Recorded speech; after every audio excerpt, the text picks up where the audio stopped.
ఈ వీడియోలో మనం ఓపెన్ ఎడ్యుకేషన్ రిసోర్సెస్ను ఎలా కనుక్కోవాలో, అవి ఎంతవరకు మనకి సరిపోతాయో, వాటి సమీక్ష ఎలా చేయాలి, ఇలాంటి విషయాలన్నీ చూద్దాం. ఓపెన్ ఎడ్యుకేషనల్ రిసోర్సెస్ అంటే ఏమిటి? ఓపెన్ లైసెన్స్ ఉన్న విద్యా వనరులు. అవి పాఠ్యపుస్తకాలు కావచ్చు, పూర్తి కోర్సులు కావచ్చు, లేదా ఇంటరాక్టివ్ కంటెంట్ కావచ్చు, సిలబస్ కావచ్చు, ఇలా పలు రకాలుగా వాడుకోవడానికి ఉచితంగా, పూర్తిగా ఉచితంగా అందుబాటులో ఉన్న విద్యా వనరులు అని చెప్పొచ్చు. సరే, మరి వీటిని శోధించాలి అని అంటే ముఖ్యంగా 3 అంశాలు దృష్టిలో పెట్టుకోవాలి. మొట్టమొదటిది, మీరు ఏ విషయానికి సంబంధించి శోధిస్తున్నారో ఆ అంశానికి, ఆ విషయానికి సంబంధించిన ముఖ్య పదాలని ఒకచోట చేర్చుకోవటం.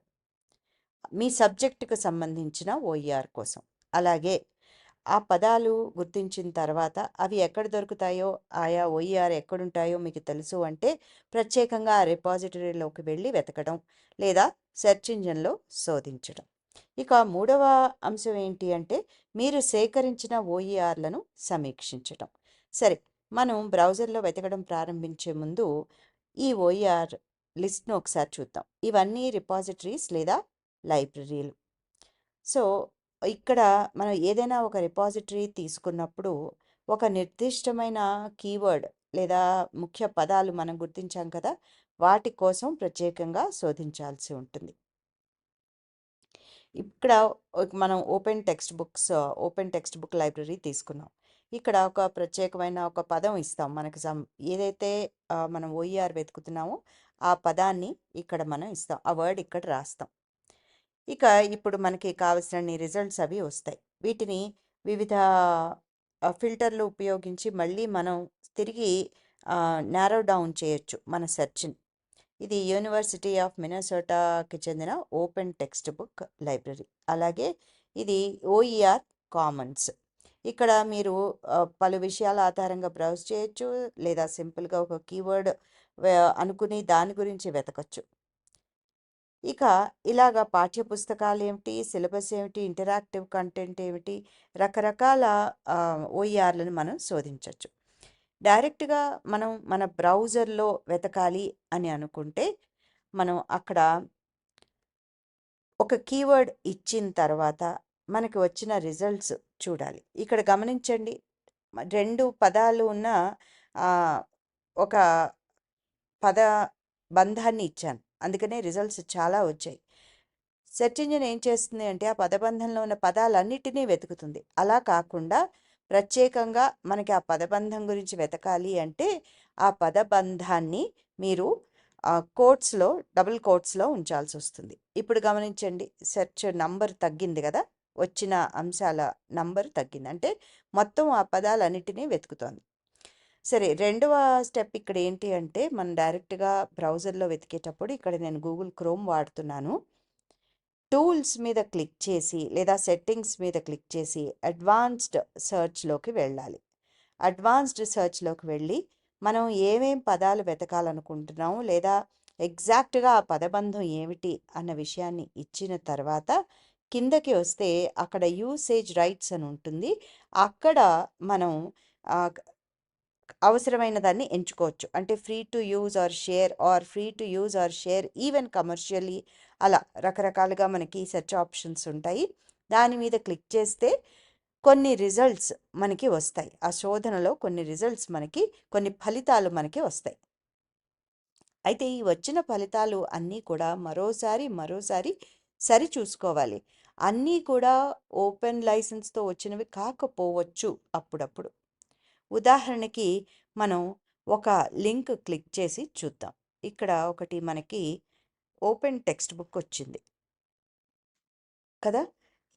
ఈ ఓపెన్ టెక్స్ట్ బుక్లో కిందకి మనం స్క్రోల్ చేసుకుంటూ వెళ్ళినప్పుడు ఇక్కడ మనకి క్రియేటివ్ కామన్స్ లైసెన్స్ కనిపిస్తోంది. Creative commons attribution non commercial license, అంటే వాణిజ్యేతర విషయాలకు మనం ఇది వాడుకోవచ్చు. మీరు ఏ రకంగానైనా మార్పులు చేర్పులు చేయాలి, కాకపోతే ఖచ్చితంగా ఆ రచయితకి మనం అట్రిబ్యూషన్ ఇవ్వాలి, క్రెడిట్ ఇవ్వాలి. ఇది మనం ఎక్కడి నుంచి తీసుకున్నాం, ఎవరు రాశారు అన్న విషయాన్ని మనం ఇవ్వాలి. అలాగే మరొక అంశం గురించి మనం శోధించినప్పుడు కూడా ఆహ్, ఇక్కడ మరొక రిపాజిటరీలో మనకొక అంశం దొరికింది. ఇది క్రియేటివ్ కామన్స్ అట్రిబ్యూషన్ లైసెన్స్‌తో ఉంది. చూసారా? ఇక్కడ దానికి సంబంధించిన ఆ కోర్స్‌కి సంబంధించిన రకరకాల రిసోర్సులన్నీ ఇచ్చి ఉన్నారు. ఇది మెర్లార్ రిపాజిటరీలో ఉంది.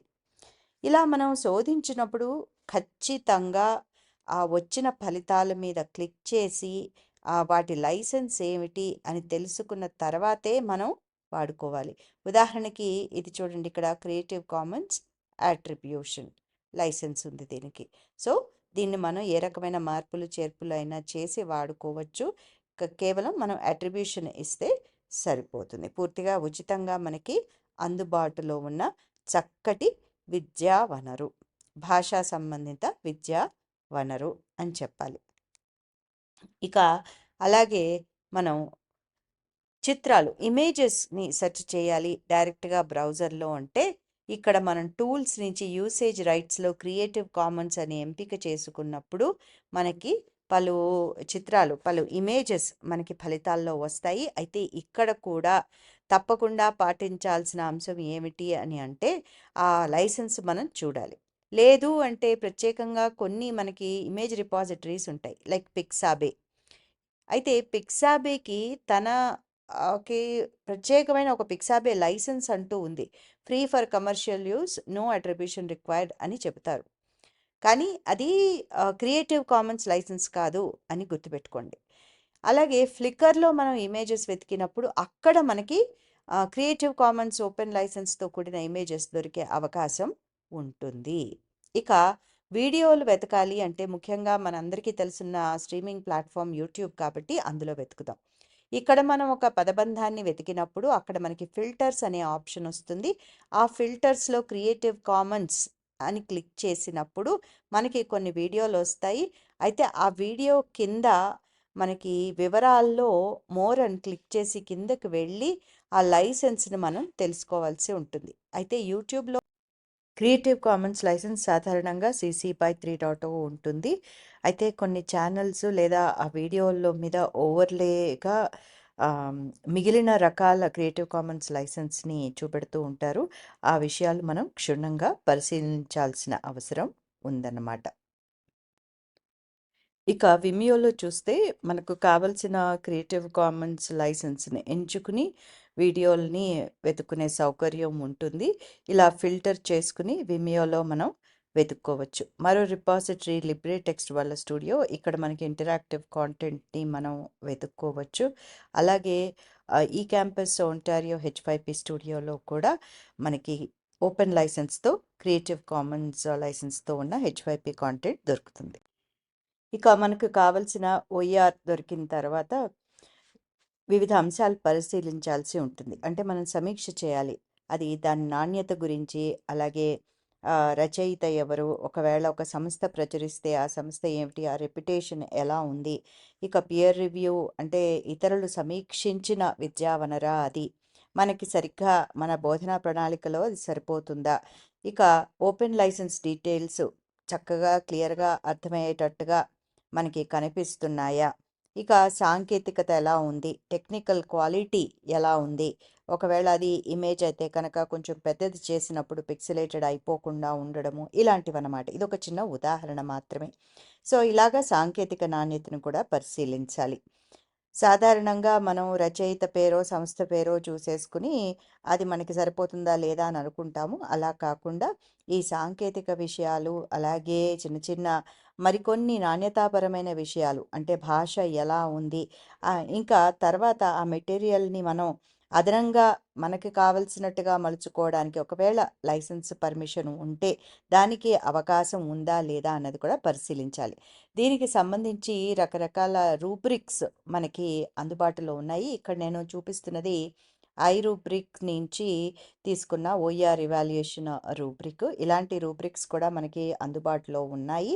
అవి ఉపయోగించి కూడా మనము సమీక్ష చేసుకోవచ్చు. ఒకవేళ మీకు కావలసిన OER దొరకనట్టు అయితే మీరే ఒకవేళ తయారు చేయడమో లేదా రీమిక్స్ చేయడమో చేసి OERని రూపొందించాలి.